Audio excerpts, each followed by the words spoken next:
Blood on white Italian marble.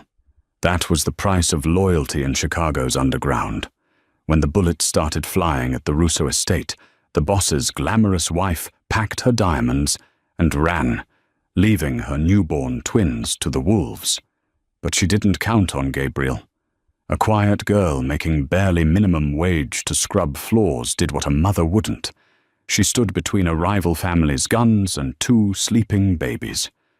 Now, the blood has dried, the enemies are buried, and Gabriel is trapped in a breathtaking gilded cage. Because Griffin Russo owes her his sons' lives, and a ruthless man like him never lets his saviors go, the Russo estate in Lake Forest was supposed to be a fortress. Gabriel Hayes knew this because she spent 60 hours a week polishing its bulletproof windows and scrubbing the imported stone floors until her knuckles bled. She was a ghost in a house of shadows, paid to keep her head down, ignore the heavily armed men at the perimeter, and never ask questions about Griffin Russo's import-export business. It was 2 a.m. on a Tuesday when the illusion of safety shattered. Gabriel was in the ground-floor laundry room, treating a wine stain on one of Sylvia Russo's silk evening gowns. The first sound wasn't an explosion, but a sickening, muffled thud, the sound of a suppressed weapon taking down the guard at the South Terrace. Then came the chaotic symphony of breaking glass, shouting in rapid Italian, and the heavy synchronized boots of an assault team breaching the manor.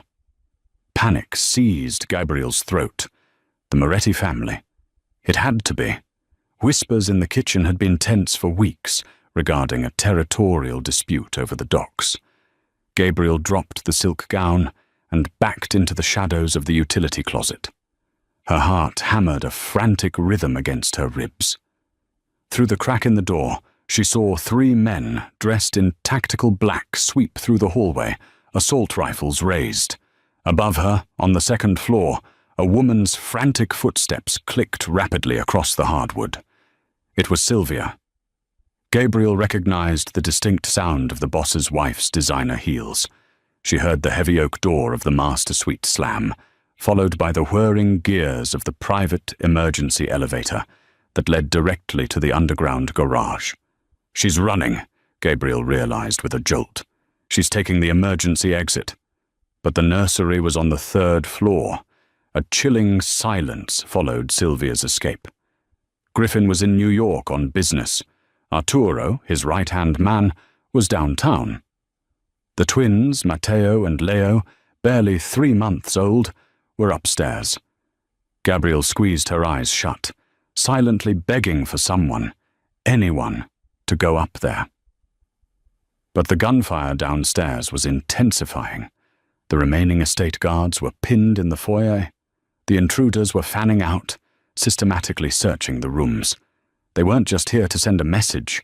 They were here to eradicate the Russo bloodline. It's not my job. I'm just a maid, Gabriel thought, tears pricking her eyes. If I move, I die. But in the quiet that followed a deafening shotgun blast, she heard it. A faint, distressed wail drifting down the grand staircase. Matteo. He always cried when he was woken up suddenly. A curse slipped from Gabriel's lips. She kicked off her sensible black work shoes, knowing they would scuff and make noise. In her stocking feet, she slipped out of the laundry room and darted toward the back servant stairs. The narrow, spiraling staircase was dark, smelling of lemon polish and old wood. She took the steps 2 at a time, her lungs burning, praying she wouldn't encounter a man in black. When she reached the 3rd floor, the nursery door was ajar. The soft, ambient light of the starry night projector spun lazily across the ceiling, casting blue and green nebulas over the luxurious room. Matteo was crying in his crib, while Leo slept soundly beside him. Shh, shh, shh, Gabriel breathed, rushing to the crib. She scooped Matteo up, pressing his warm, tiny face into her shoulder to muffle his cries. She grabbed Leo with her other arm, the sleeping infant heavy and fragile against her chest. Heavy footsteps pounded on the second-floor landing. The intruders were moving up. "Where are the kids?" a gravelly voice barked. "Silas wants the bloodline ended. Find them!" Gabriel's blood ran cold. She couldn't take the stairs. They would hear her. She scanned the nursery. The walk-in closet? No, the first place they'd look. Under the crib? Too exposed. Her eyes landed on the antique laundry chute in the corner of the adjoining bathroom. It was a relic from when the house was built in the 1920s, leading straight down into a reinforced concrete collection bin in the sub-basement. It was narrow, designed for linens, not people. Gabriel didn't think. She moved. She carried the boys into the bathroom, quietly locking the door behind her. She opened the heavy brass door of the chute. The darkness below was absolute. She heard the nursery door kick open. Wood splintered. "Clear!" a voice shouted. "Cribs are empty!" Gabriel climbed into the chute, her body contorting awkwardly. She kept the twins pinned securely to her chest, whispering desperate, silent prayers. She hooked her elbows against the sides of the metal shaft to slow her descent. It was agonizing. The metal dug into her skin, scraping her arms raw through her thin uniform, but she gritted her teeth and lowered herself down, inch by terrifying inch, into the pitch black of the sub-basement. Minutes later, she heard the bathroom door get kicked in above her. The intruders were furious. They tore the room apart, completely ignoring the small brass door of the chute. Down in the dark, cold concrete bin, Gabriel sat shivering for hours. She wrapped the boys in her uniform apron to keep them warm. Every time Matteo whimpered, she rocked him, humming a tuneless, breathless lullaby. She smelled of blood from her scraped arms, sweat, and fear. It wasn't until the first light of dawn crept through a tiny ventilation grate that she heard the heavy, commanding sound of a helicopter landing on the estate lawn.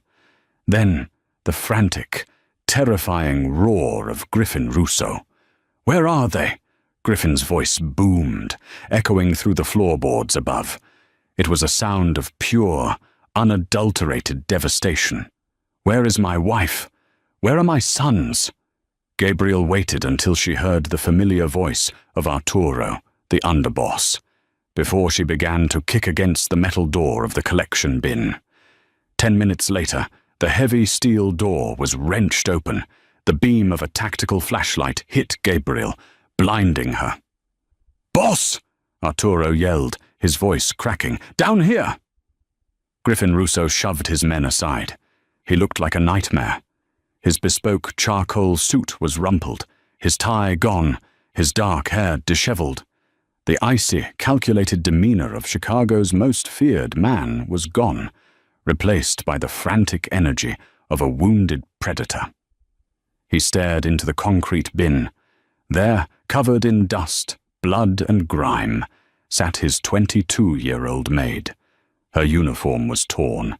Her arms were bruised and bleeding. And in her lap, completely unharmed and sleeping soundly, were the sole heirs to the Russo Empire. Griffin fell to his knees on the dusty concrete. He didn't speak. He reached out with trembling, blood-stained hands and touched Leo's cheek, then Matteo's. Finally, his dark, piercing eyes locked onto Gabriel's. "Sylvia," Griffin choked out, looking around the basement for his wife. "She left, sir," Gabriel whispered, her voice hoarse, before they came upstairs. She took the elevator. A deadly, terrifying silence settled over Griffin. The relief in his eyes hardened into something sharp, violent, and absolute. He looked back down at the maid who had bled to protect what his own wife had abandoned. "Get her up," Griffin commanded Arturo, his voice dropping to a low, lethal timbre. He carefully lifted his sons from Gabriel's arms. "And someone call the doctor for Miss Hayes. She's coming with us." The transition from the blood-soaked manor to the sky-high fortress of the Russo Enterprises tower happened in a blur. Gabriel found herself in the penthouse, a sprawling, multi-million-dollar expanse of floor-to-ceiling glass, black marble, and state-of-the-art security. For the first 48 hours, she was treated by Griffin's private physician. Her scraped arms were bandaged. She was given a mild sedative, and she slept in a guest bedroom that was larger than her entire apartment in Pilsen. When she finally woke with a clear head, she found a wardrobe filled with silk loungewear, cashmere sweaters, and designer dresses in her exact size. Her cheap maid's uniform was gone, burned along with the nightmare of that night. She dressed in a simple beige cashmere sweater and soft pants, feeling like an imposter in her own skin. She navigated the quiet, cavernous hallways of the penthouse until she found the living room. Griffin was standing by the glass walls, looking out over the Chicago skyline. He held a crystal tumbler of amber liquid. He hadn't slept. The dark circles under his eyes and the shadow of stubble on his jaw betrayed him. "Mr. Russo," Gabriel said softly, stopping a respectful 10 feet away. He turned. His gaze swept over her, taking in the bandages on her arms and the color returning to her cheeks. The intensity in his dark eyes made her breath hitch. It wasn't the look of an employer assessing a servant. It was heavy, possessive. "Sit, Gabriel," he said, gesturing to the white leather sofa. She sat, her hands folded nervously in her lap. "Are the boys okay?" "They are sleeping. Safe. Because of you." Griffin walked over and sat in the armchair opposite her. He leaned forward, resting his elbows on his knees. "I had Arturo pull the security footage from the estate, the internal cameras that feed to my private server." Gabriel swallowed hard. "Sylvia didn't just run," Griffin said, his voice terrifyingly calm. "She bypassed the security on the south gate exactly 4 minutes before the Moretti hit. Squad breached the perimeter. She gave them the codes." Gabriel gasped, her hand flying to her mouth. She let them in?"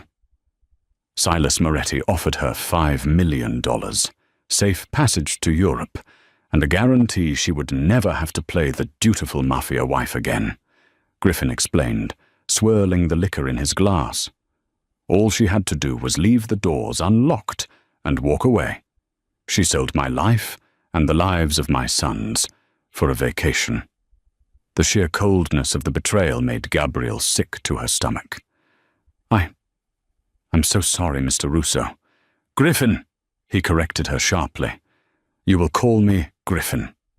He set the glass down and looked at her, truly looked at her. "You make $9 an hour. You have no family in the city.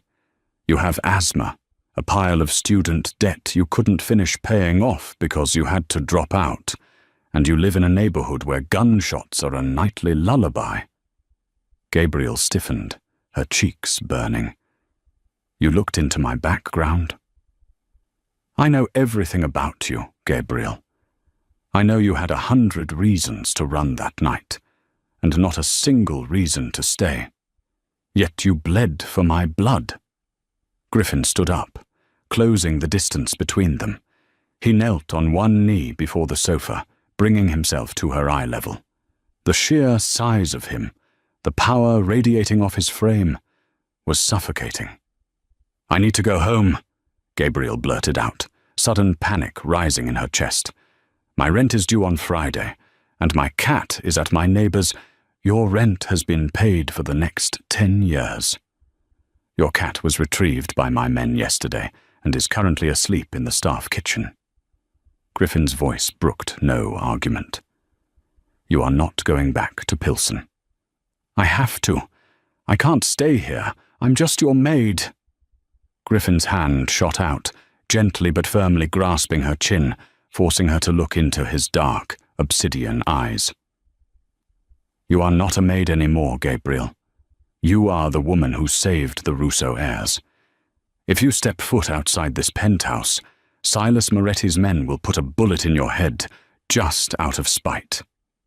They know you ruined their hit." Gabriel's breathing grew shallow. So, I'm a prisoner. Griffin's thumb softly brushed against her cheekbone, a startlingly tender gesture from a man with so much blood on his hands. You are under my protection. Whatever you want, you name it, and it is yours. Clothes, money, cars, a private island. Just ask. But you are not leaving this tower, and you will be the sole caretaker of Matteo and Leo. I don't know how to raise children, she protested, tears of frustration spilling over. You know how to protect them, Griffin said fiercely. That is more than their own mother knew. They know your scent. They calm down when they hear your voice. You are their mother now. The absolute finality in his words struck Gabriel like a physical blow. She looked around the beautiful, sterile penthouse, the bulletproof glass, the armed guards stationed at the private elevator. She had survived the night, only to walk into a golden cage, and the man holding the key looked at her, not with gratitude, but with an obsessive, terrifying devotion. 3 weeks passed in a surreal haze of luxury and confinement. Gabriel's life settled into a bizarre routine. By day, she managed the twins. They had a nursery in the penthouse that rivaled royal chambers. She fed them, bathed them, and read to them. Despite her initial terror, she found herself falling deeply in love with the boys. Matteo had Griffin's dark, brooding eyes, while Leo had a soft, quiet demeanor that broke her heart. And then there was Griffin. The underworld boss of Chicago practically lived at the penthouse now. He conducted his illicit empire from his home office, a room filled with cigar smoke, whispered threats, and men like Arturo moving in and out like ghosts. But whenever Gabriel entered the room with the boys, the atmosphere shifted. The hardened criminals would lower their eyes respectfully. Griffin would dismiss them with a wave of his hand, entirely focused on her. His presence was a heavy blanket that smothered her. Whenever she sat on the floor playing with the twins, she could feel his eyes on her. He watched her constantly. It wasn't a sexual gaze, not entirely. It was the gaze of a dragon hoarding its most prized treasure. You look tired, Gabriel, Griffin murmured one evening, stepping into the nursery. He had stripped off his suit jacket, his white dress shirt rolled up to reveal forearms corded with muscle and dark ink. They were fussy today. Teething, I think, Gabriel whispered, rocking Leo while Matteo slept in the crib. Griffin approached, his massive frame dwarfing her. He reached out and stroked Leo's soft hair, but his knuckles intentionally grazed the side of Gabriel's neck. A shiver violently racked her body. He noticed it, a dark smirk playing on his lips. Go rest. I will watch them, he commanded softly. I'm fine, really. It wasn't a request, Mia Cara. Gabriel surrendered, placing Leo in his crib. She retreated to her bedroom, pulling the heavy blackout curtains shut. She felt like she was losing her mind. She had everything a woman could ever want, yet she had nothing. She had no phone, no internet access without a firewall, and no contact with the outside world. The next morning, the fragile piece of the penthouse shattered. It started innocently enough. Arturo brought up the Daily Mail and packages that had been cleared by the building's intense security screening. Among the boxes of designer baby clothes Griffin insisted on ordering was a small, plain, brown box addressed simply to C. Hayes. Gabriel was in the kitchen, feeding the twins their bottles, when Arturo handed it to her. He didn't think much of it. It had passed the X-ray and bomb sniffers. Gabriel set the bottles down and used a kitchen knife to slice the tape. Inside, nestled in a bed of tissue paper, was a cheap plastic burner phone. Before she could even register what it was, the screen lit up. A text message arrived. Gabriel. It's Sylvia. I know you have my boys. Silas is keeping me prisoner until I deliver them to him. He says if I don't get the twins to him by Friday, he'll kill me, and then he'll bomb the tower and kill you all anyway. Please. There is a service elevator in the East Wing." Gabriel's heart stopped. She dropped the phone on the marble island as if it had burned her. Sylvia wasn't in Europe. She was a hostage of the Moretti family, and she was trying to use Gabriel to finish the job she started. "What is that?" The voice was like a whip cracking through the kitchen. Griffin stood in the doorway, his eyes locked on the burner phone. Arturo, who had been grabbing a coffee, froze, realizing his massive failure in security. Gabriel couldn't speak. She pointed a trembling finger at the screen. Griffin crossed the room in 3 long strides. He snatched the phone off the counter and read the message. The veins in his neck bulged, his jaw clenching so hard Gabriel thought his teeth might shatter. He didn't yell. That was the most terrifying part. He turned to Arturo, his voice a lethal, quiet hiss. "A burner phone made it into my home, into the hands of the woman protecting my children. Boss, I swear, it didn't trigger any metal alarms on the low-frequency setting. It must be completely plastic-cased. I don't care if it was made of thin air." Griffin roared, the sudden explosion of volume making the twins start crying. He hurled the phone against the brick wall, shattering it into dozens of pieces.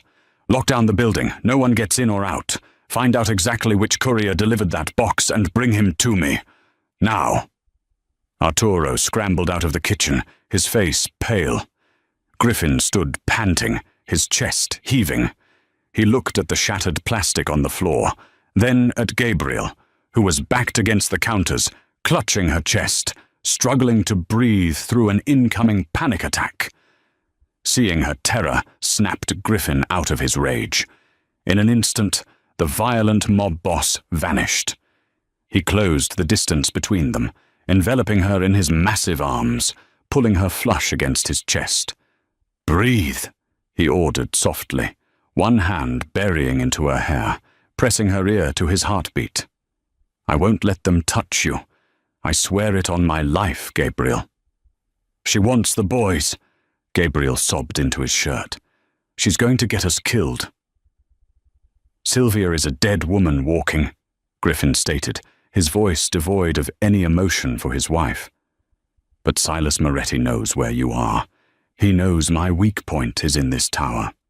He pulled back just enough to look into her tear-filled eyes. His gaze dropped to her lips for a fraction of a second before meeting her eyes again, burning with a dark, obsessive fire. "The guest wing is too exposed.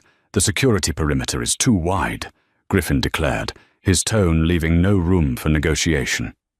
"Pack your things." "Where am I going?" Gabriel asked, trembling. "You aren't going anywhere," Griffin said, trailing a rough thumb over her lower lip. "But starting tonight, you and the boys sleep in my chambers, in my bed, where I can see you." Gabriel stared at him, the reality of her situation sinking in. The danger outside was closing in, but the danger inside, the all-consuming obsession of Griffin Russo, had finally trapped her completely. The master suite of the Russo Enterprises tower on West Wacker Drive wasn't just a bedroom. It was a fortress within a fortress. Behind 6-inch steel-reinforced oak doors lay 3,000 square feet of dark mahogany, slate, and bulletproof glass overlooking the Chicago River. Gabriel stood in the center of the massive room, clutching a sleeping Leo to her chest, while Mateo rested in a hastily assembled mahogany crib near the bed. Griffin's bed was a sprawling California king, dressed in midnight blue Egyptian cotton. It looked like a vast, intimidating ocean. Griffin stood by a heavy oak dresser, unstrapping a custom leather shoulder holster. He placed a matte black Beretta 92 FS on the polished wood with a heavy thud. He caught Gabriel staring at the weapon in the mirror's reflection. "Does it frighten you?" he asked, his voice a low rumble in the quiet room. Everything about my life right now frightens me, Gabriel admitted, her voice barely a whisper. She gently laid Leo down next to his brother, adjusting the silk blankets.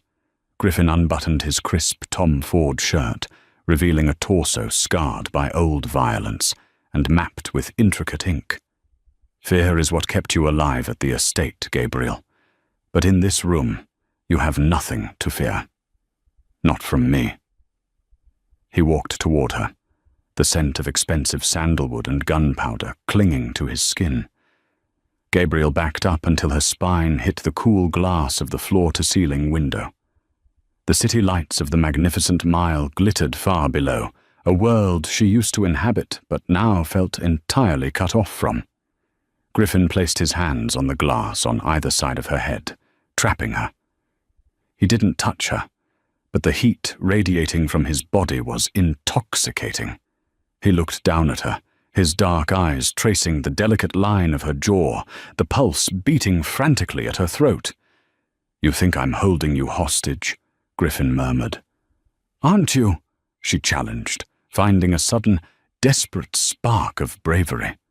"I have no phone, no access to my bank account at Chase. I can't even walk down to Rush Street for a coffee without 2 armed men following me." "I am keeping you breathing," he corrected smoothly. "Silas Moretti doesn't leave loose ends.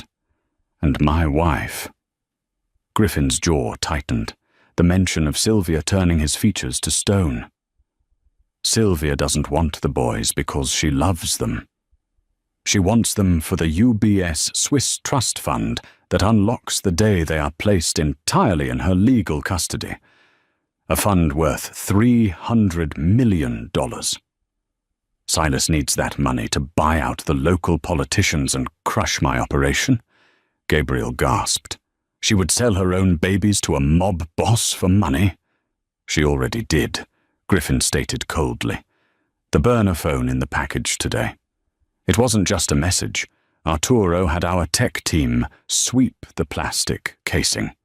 It contained a microscopic GPS transmitter and an audio bug. They were mapping the internal layout of the penthouse. They were listening to us. Panic flared in Gabriel's chest again. "They know where we sleep. They know about this room." "They know," Griffin said, finally stepping back and breaking the suffocating proximity. He walked over to a hidden panel in the wall and keyed in a biometric code.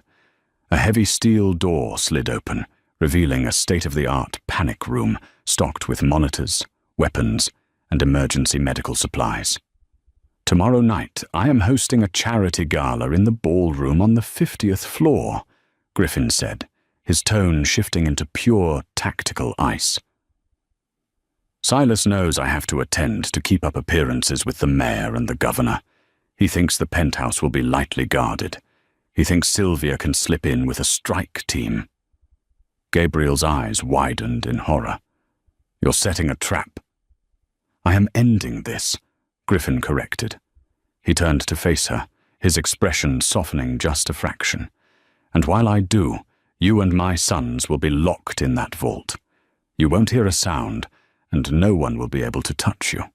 "Griffin, please," Gabriel pleaded, taking a step toward him. "Don't do this. Let's just run. You have planes, you have money."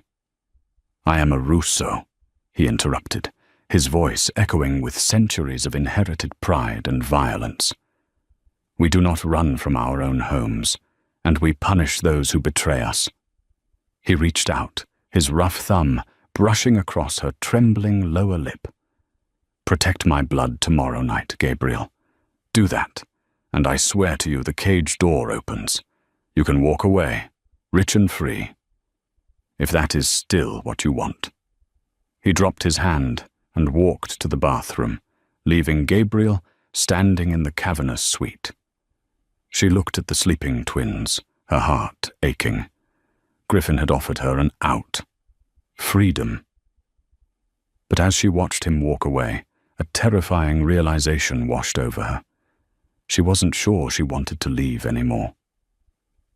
The 50th floor ballroom was a symphony of clinking crystal, string quartets, and forced laughter. Down below, Chicago was engulfed in a torrential downpour, lightning flashing over Lake Michigan. Up in the penthouse, the silence was deafening. Gabriel sat on the floor of the master suite, pushing a soft, plush toy back and forth for Mateo. The boys were unusually quiet, sensing the heavy tension in the air. The panic room door was open, waiting for Griffin's signal to retreat inside. Arturo and 3 heavily armed guards, carrying Heckler and Koch MP5 submachine guns, were stationed outside the bedroom doors. At exactly 10:15 p.m., the lights went out. Not just the lamps. The entire electrical grid of the top 10 floors of the Russo Enterprises tower went pitch black. A second later, the dull red glow of the emergency backup generators kicked in, bathing the master suite in a bloody hue. Gabriel scooped up both babies instantly, her heart hammering against her ribs. Crack! The sound of an explosion echoed from the roof, vibrating through the floorboards. The helicopter. Silas hadn't sent his men up the elevators. They had breached the helipad. "Miss Hayes, in the vault! Now!" Arturo yelled, kicking the bedroom doors open. Gabriel ran. She darted into the steel-lined panic room, the babies clutched tightly to her chest. Arturo stood at the threshold, his face pale in the red emergency light. "Where is Griffin?" Gabriel cried out. "He's coming up from the gala. He knew they'd hit the roof. He's flanking them in the stairwell." Gunfire erupted in the hallway outside. Arturo didn't hesitate. He slammed the heavy vault door shut. Gabriel watched through the small, bulletproof glass viewing window as the heavy locking mechanisms spun into place, sealing her in. Inside the vault, the sound was completely cut off. It was terrifyingly silent. The monitors on the wall flickered to life, displaying grainy, night vision feeds of the penthouse hallways. Gabriel placed the crying twins in the reinforced crib in the corner of the vault, shushing them frantically. She turned back to the monitors, her breath fogging the cold glass. On screen 3, she saw them. 6 men in tactical gear sweeping the living room, and walking behind them, wearing a sleek black trench coat and holding a suppressed pistol, was Sylvia Russo. She looked immaculate, completely detached from the reality of the violence surrounding her. She pointed down the hallway toward the master suite. On screen 4, Gabriel watched Arturo and the guards engage the hit squad. The silent muzzle flashes lit up the monitor like a macabre strobe light. Arturo took down 2 men before taking a bullet to the shoulder and going down hard. Tears streamed down Gabriel's face. She pounded on the soundproof glass, screaming silently. Then, Griffin appeared on screen 2. He emerged from the private elevator shaft, having climbed the cables when the power cut. He was no longer the polished businessman in a tuxedo. He moved like a shadow, lethal and precise. He took down the rear guard with a brutal, silent takedown, securing a fallen rifle. Gabriel watched, mesmerized and horrified, as the man who held her captive fought a bloody war for his home. He cleared the hallway, moving closer to the master suite, but Sylvia was waiting. On the camera feed, directly outside the master suite doors, Gabriel saw Sylvia hide behind a heavy marble pillar, her gun raised, aiming directly at the doorway Griffin was about to walk through. The remaining 2 Moretti guards were distracting him with suppressing fire from the left. Sylvia was going to shoot her husband in the back. "No!" Gabriel screamed in the silent vault. "Griffin, look out!" He couldn't hear her. He was stepping into the fatal funnel, entirely focused on the mercenaries ahead of him. Gabriel didn't think. The instinct that had made her dive down a laundry chute weeks ago took over. She ran to the vault's control panel. Griffin had shown her the emergency override, a large red lever that released the pneumatic seal.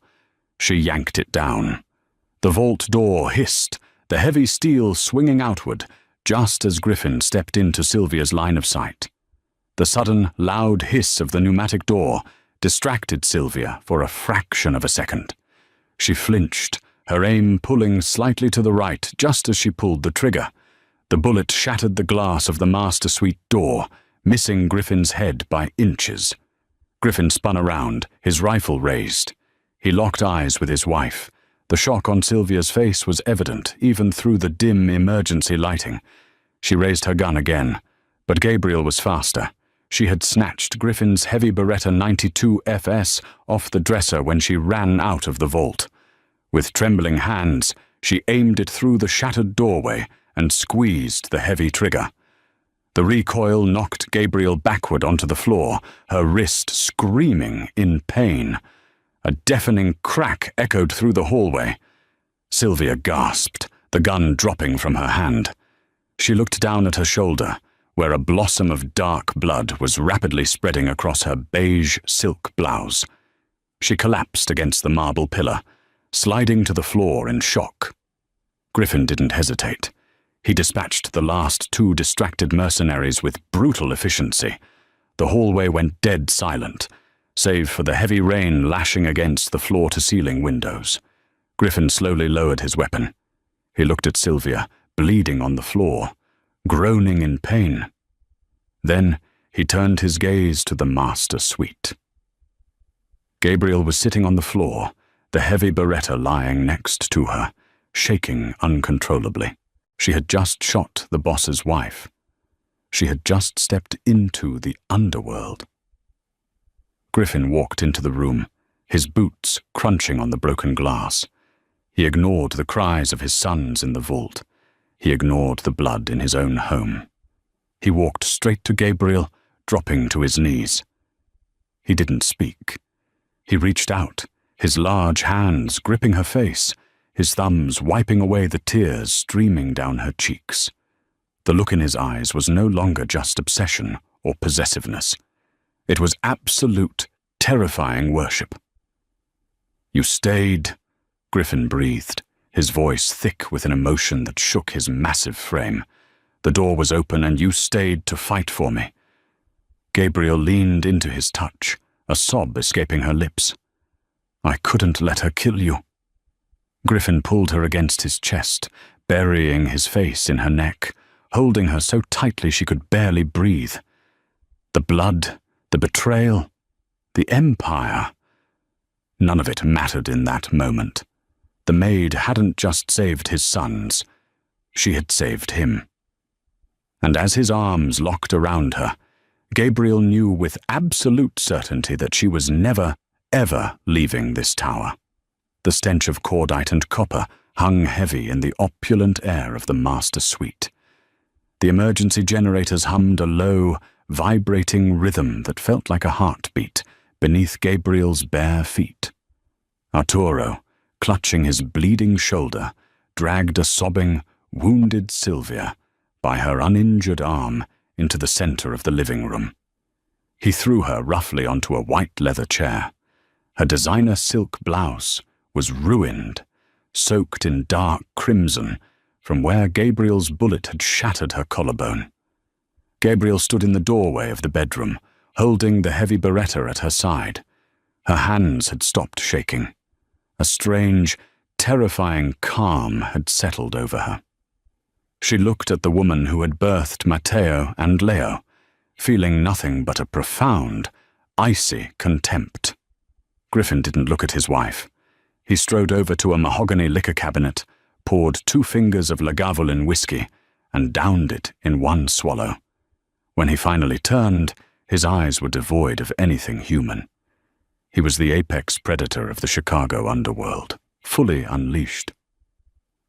"You brought mercenaries into my home," Griffin said, his voice barely above a whisper, yet it carried the weight of a death sentence. "You aimed a weapon at my spine. The old commission in New York, the ghosts of the Genovese, and the real Chicago outfit. They operated on rules, Sylvia. Wives and children were strictly off limits. Silas Moretti operates on greed. And you? You operate on nothing but vanity." Sylvia spat a mouthful of blood onto the pristine marble floor. She glared at Gabriel, her eyes wide with a manic, desperate energy. "You think you've won, you little street rat? You think shooting me makes you a queen?" Sylvia let out a harsh, agonizing laugh. "Silas isn't going to stop. He already has the leverage." Griffin stepped closer, his towering frame casting a long, dark shadow over his bleeding wife. "Silas has dead men on my floor and a breached contract. He has nothing." "He has the UBS trust," Sylvia sneered, clutching her bleeding shoulder. "Did you really think I'd come up here without an insurance policy, Griffin? Silas's hackers breached the Swiss servers yesterday. The $300 million is sitting in a holding account. If I don't authenticate the final transfer with my biometric retinal scan by midnight tomorrow, the money automatically redirects." Griffin's jaw tightened. "Redirects where?" "To a blind trust in the Cayman Islands controlled by the Russian Bratva." Sylvia smiled, a grotesque, bloody expression. "And attached to that money is an open bounty. $50 million for the heads of Matteo and Leo. If Silas doesn't get the money, he ensures every cartel, syndicate, and hitman from here to Moscow comes for your bloodline. You won't be able to buy enough bullets to keep those babies alive." The room went dead silent. Gabriel's breath caught in her throat. $50 million. It was an astronomical bounty. They would never be safe. Not in the tower, not on a private island, not anywhere on Earth. "You would put a hit on your own infants," Gabriel whispered, stepping fully into the room. The gun was heavy in her hand, and for a fleeting, dark second, she wanted to raise it and finish the job. "You are a monster," Sylvia sneered. "I am a realist. I never wanted to be a mother. I wanted the lifestyle. Now, Griffin, you have a choice. You let me walk out of here with the biometric key. I give Silas his money, and he calls off the bounty. You keep your little bastards and your maid. I get my freedom." Griffin looked at Gabriel. The violent, possessive fire in his eyes was warring with the cold, calculating mind of a tactician. He knew Sylvia wasn't bluffing. The digital footprint of the global underworld was real, and a dead man's switch tied to a Russian syndicate was exactly the kind of coward's play Silas Moretti would orchestrate. "Arturo," Griffin commanded, his eyes never leaving Gabriel's. "Call our contact at the Federal Bureau of Investigation, the dirty one on the payroll. I want Silas Moretti's exact location triangulated within the hour, and get the estate doctor up here to patch up my wife." "Boss?" Arturo grunted, wincing as he held his own wound. "You're going to let her live?" "I need her eye to unlock the money," Griffin said coldly, finally looking down at Sylvia. "But she isn't walking out of here, and Silas isn't getting a dime." Griffin walked over to Gabriel, gently taking the Beretta from her grip. He engaged the safety and set it on the table. He reached out, his blood-stained fingers tracing the curve of her cheek. "Pack a bag," he murmured softly to her, the juxtaposition of his tenderness against the backdrop of a blood-soaked room entirely surreal. "We are moving. All of us." "Where?" Gabriel asked, her voice trembling just slightly. "To end this," Griffin replied, "Silas wants a war for the throne of Chicago. Tonight, I give it to him." The drive down the Kennedy Expressway was a blur of streaking red taillights and relentless, driving rain. Inside the soundproof cabin of the armored Cadillac Escalade, the tension was thick enough to choke on. Gabriel sat perfectly still in the plush leather seat, the heavy, waterproof Pelican briefcase resting on her trembling knees. Next to her, Griffin Russo was a terrifying portrait of lethal composure. He was meticulously loading armor-piercing rounds into a matte black magazine, the sharp, metallic clicks entirely at odds with the soft hum of the SUV's engine. They bypassed the main commercial terminals of O'Hare International Airport entirely, cutting through a high-security perimeter gate and descending into the private, ultra-exclusive sector of signature flight support. The Escalade splashed through deep puddles on the tarmac, finally coming to a halt inside the cavernous, dimly lit expanse of Hangar 4. The air inside smelled sharply of aviation fuel, wet concrete, and impending violence. Sitting in the center of the massive space was a sleek, black Gulfstream G 650ER, its engines entirely cold. This wasn't a getaway vehicle, it was a backdrop for a war. Silas Moretti was already waiting. The aging boss of the Southside Syndicate stood behind a phalanx of 10 heavily armed enforcers. They were professionals, ex-military contractors, clutching Heckler & Koch MP5 submachine guns, their faces hard and unreadable in the harsh glare of the halogen overhead lights. Silas himself looked entirely out of place for a bloodbath.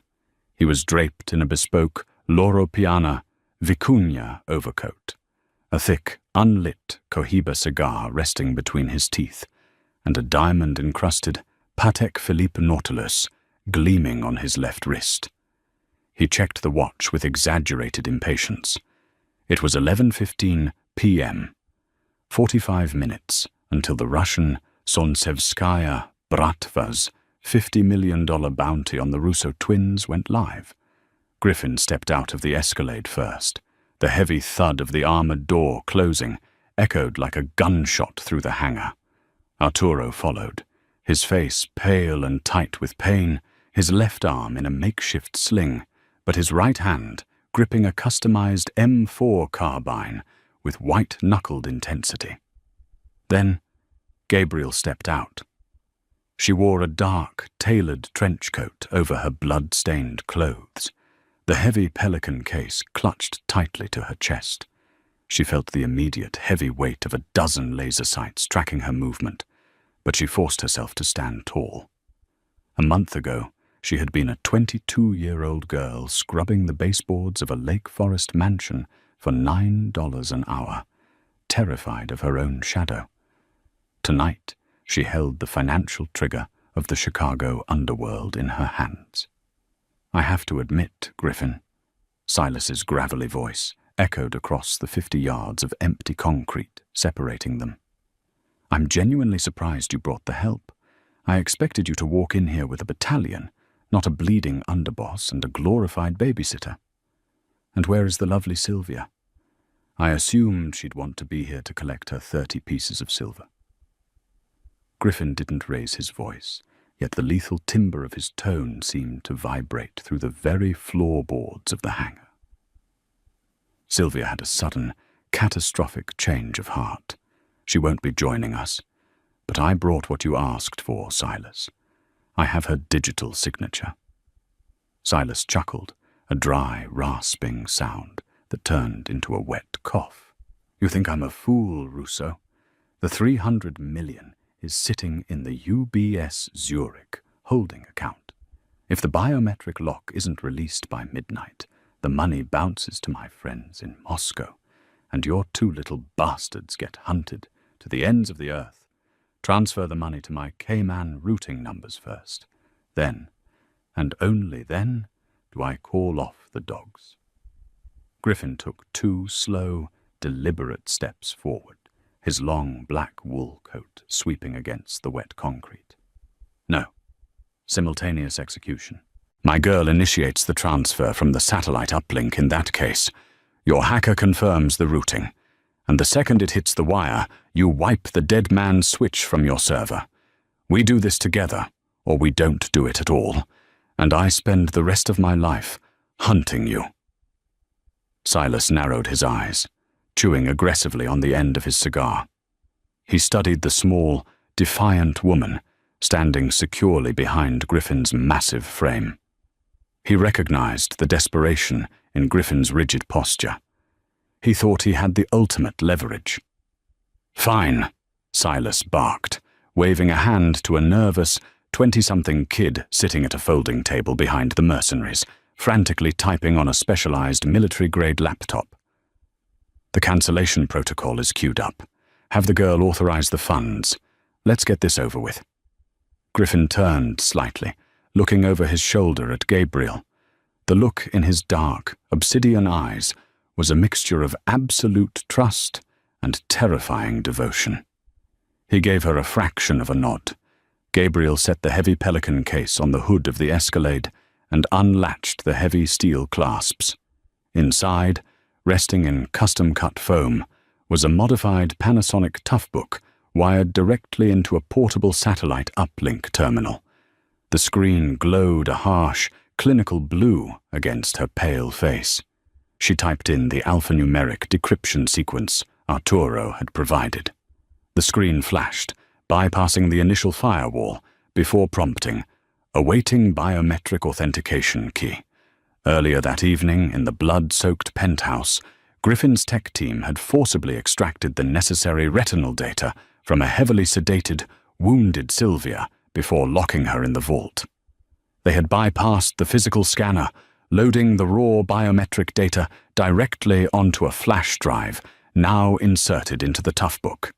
Gabriel's finger hovered over the execute button. Her heart hammered against her ribs like a trapped bird. She looked up. Across the hangar, Silas's hacker gave a thumbs up. "Do it, Gabriel," Griffin murmured softly, his voice meant only for her. Gabriel pressed enter. A progress bar appeared on the screen. Decrypting 20%, 50%, 80%. Transferring funds.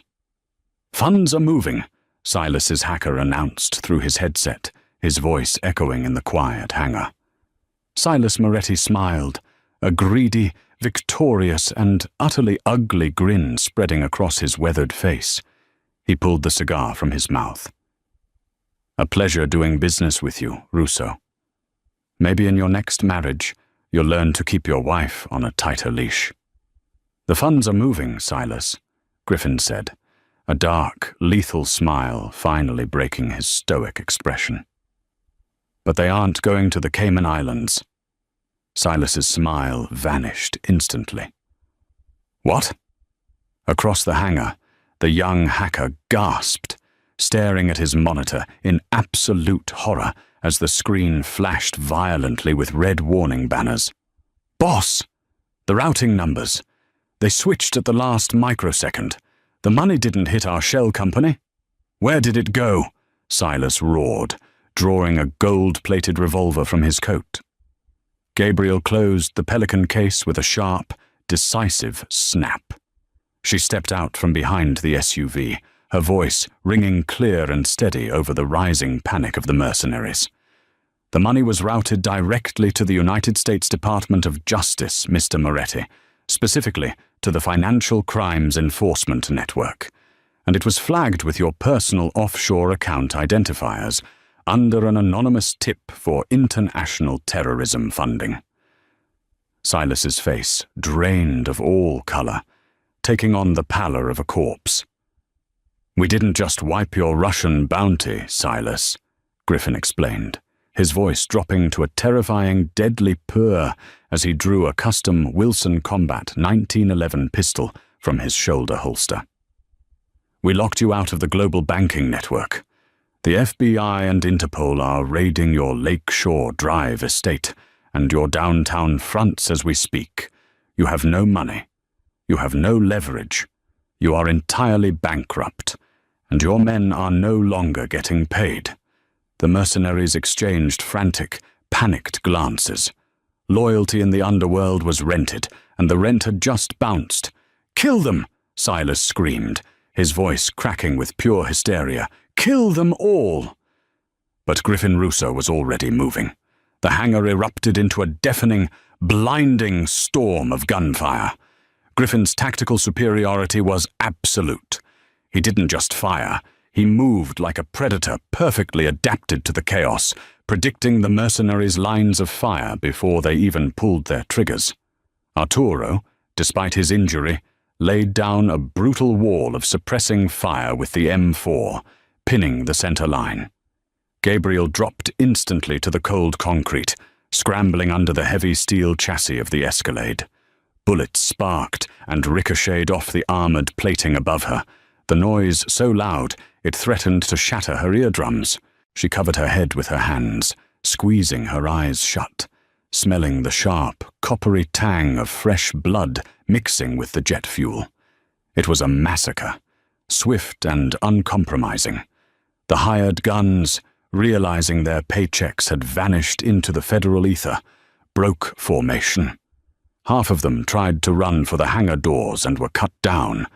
The other half died trying to reload. Within 90 seconds, the echoing boom of the firefight ceased. The sudden silence was heavier and more terrifying than the noise. The only sounds left were the relentless drumming of the rain on the metal roof and the wet, ragged gasps of the dying. Gabriel slowly slid out from beneath the SUV, her clothes smeared with grease and water. Silas Moretti was on his knees near the nose gear of the Gulf Stream. He was clutching a gaping, bleeding wound in his stomach, the luxurious Loro Piana coat ruined. His gold-plated revolver lay uselessly on the concrete 10 feet away. Griffin stood over him, entirely untouched by the violence. The barrel of his 1911 was smoking slightly in the cool, damp air. He looked down at the ruined boss with the detached indifference of a god looking at an insect. "You broke the oldest rule we have, Silas," Griffin whispered, pressing the hot muzzle of the pistol against the center of Moretti's forehead. "You brought the war into the nursery. You went after my sons." "Griffin, please." Silas choked on his own blood, the arrogance entirely stripped away. Griffin pulled the trigger. The sharp crack echoed once, and Silas collapsed forward onto the wet concrete, lifeless. Griffin didn't spare the body a second glance.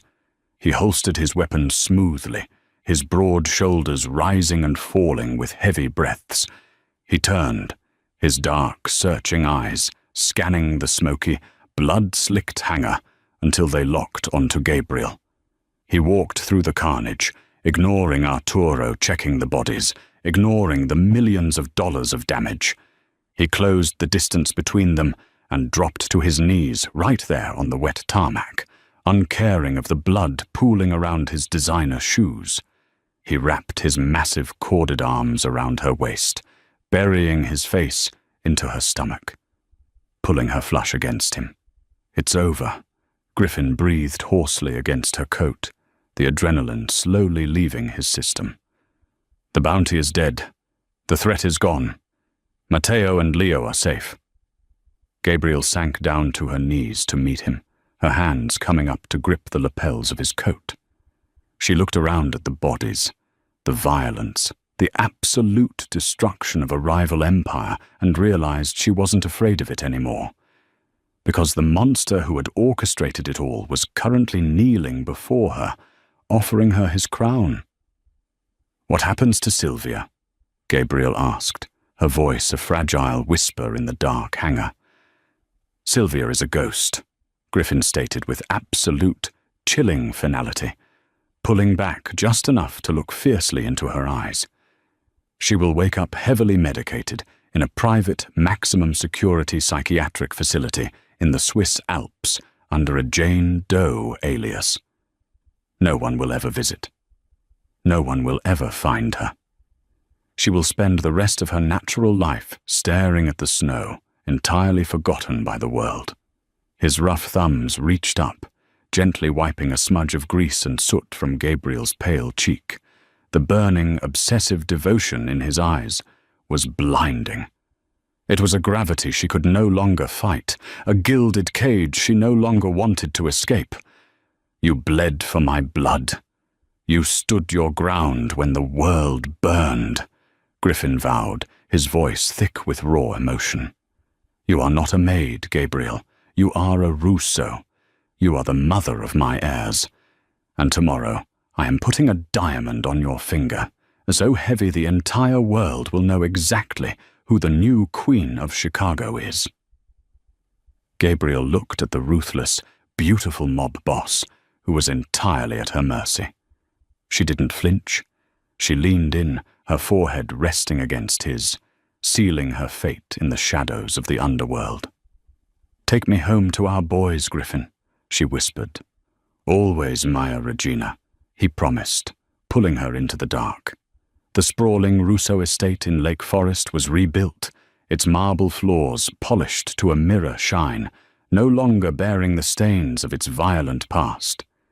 Gabriel stood on the grand balcony, a 2-carat flawless diamond resting heavy on her left hand, watching 3-year-old Matteo and Leo chase a golden retriever across the manicured lawns. She was no longer the invisible maid scrubbing baseboards. She was the undisputed matriarch of the most powerful syndicate in the Midwest. Griffin stepped up behind her, wrapping his arms around her waist, resting his chin on her shoulder. His empire was built on blood, fear, and ruthless control.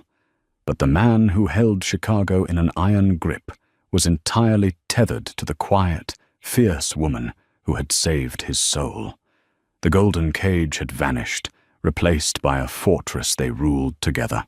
She had saved his bloodline from the ashes of betrayal, and in return, he had given her the world, proving that sometimes the greatest power isn't inherited. It is fiercely, violently earned.